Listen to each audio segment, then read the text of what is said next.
There are 18 tribes scattered across our island. We all call ourselves Malagasy, but our customs and way of life vary from place to place. Here in Mananzari, we are members of the Atambaoka tribe, the smallest tribe in Madagascar.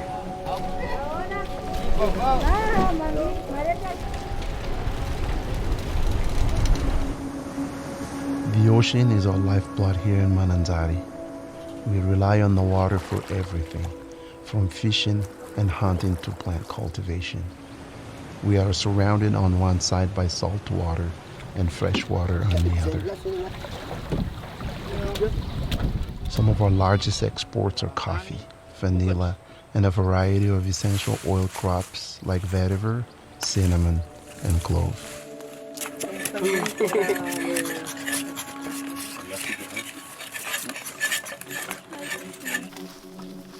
There are 2 large exporters here, and countless farmers running their own small distilleries.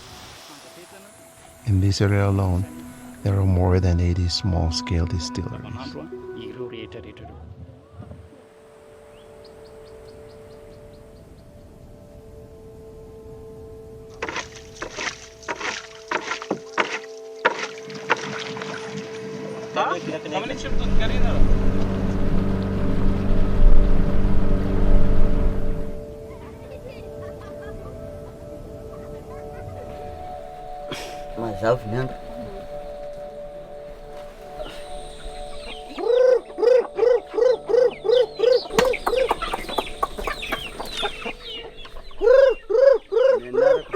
My name is Joseph Claudius.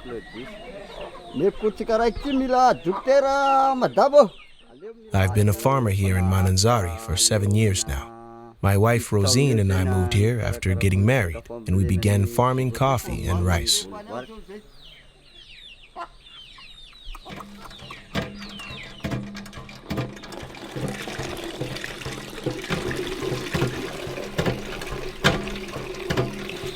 We have a simple life here on the outskirts of Mananzari. Each morning, Claudius feeds the chickens and prepares our tools while I fetch water and cook breakfast.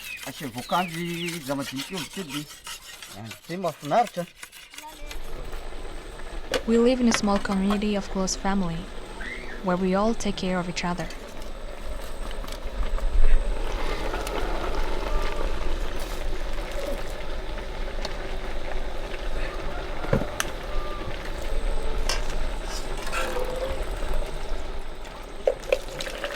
We have a young son named Claudio. He's 7 years old. He always says that he wants to be a doctor when he grows up. Claudio's education is very important to us. Up until a few years ago, we were still only planting coffee and rice, but that wasn't enough. We started planting clove trees, which provided an additional income we could use to send Claudio to school.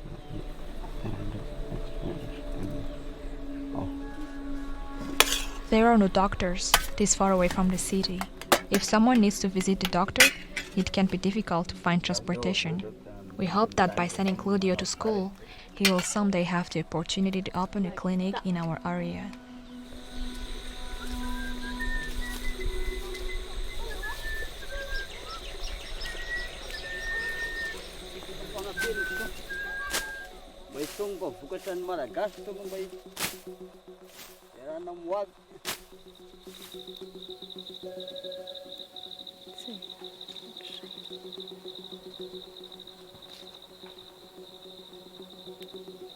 Planting clove isn't enough to make us rich, but it does get Claudio his education and also allows us to save for the future.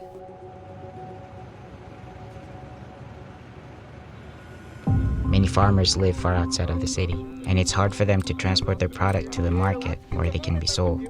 Because of this, we've seen traders begin to appear in Mananzari, men who travel from farmer to farmer buying out their stock and taking it to the market. Middlemen are the biggest challenge. A trader might go to a farmer and buy out his stock of clove, and then sell it in the city market for double the buying price. If the farmer doesn't sell, he risks his supply spoiling, so he is forced to make a deal. Using some basic chemistry, a trader can pad their profits even further. For a trader, it can be immensely profitable to adulterate an essential oil. When it comes to clove, for example, there are 3 parts of the plant from which oil is acquired: the stem, the leaf, and the bud.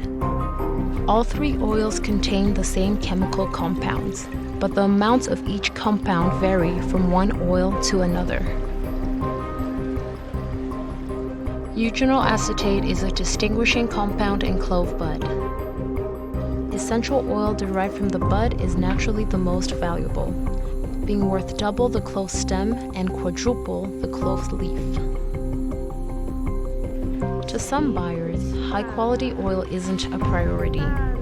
In that kind of scenario, they may seek out a cheaper clove oil. The real problem comes when a customer asks for one thing and is given another. There's little access to chemical testing equipment in Madagascar, so international buyers often don't know if their essential oils are pure until they're personally tested. There are many ways to mix oils to increase profits.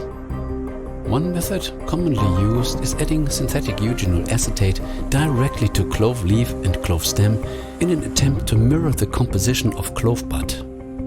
To even a sophisticated lab, it will look like clove bud oil. The difference between pure and synthetic is almost undetectable.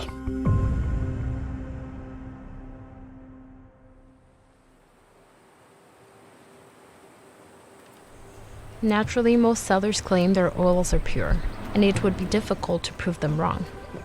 To give our buyers confidence in the oil we produce, we ship our essential oils to one of the only labs on the island, in Antananarivo, our nation's capital.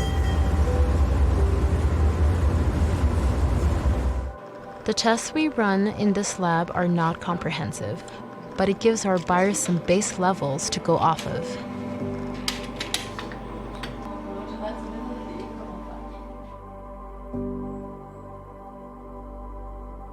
When essential oils arrive here at doTERRA, we do a series of tests to confirm the purity of the oils. At the Quality Control Lab, we use an extensive protocol to ensure the purity.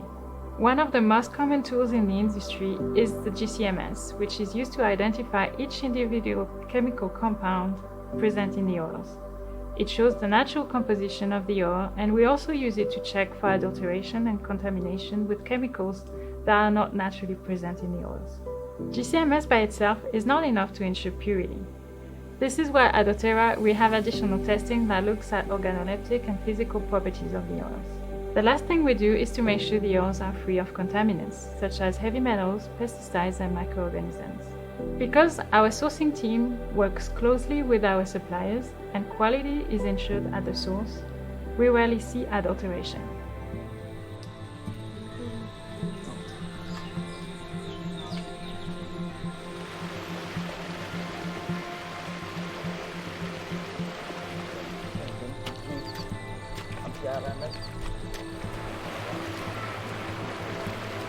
These farmers are the heart of the essential oil industry. And when oil adulteration happens, it not only cheats consumers from receiving the pure oil they expect, but also these farmers that work so hard to produce it.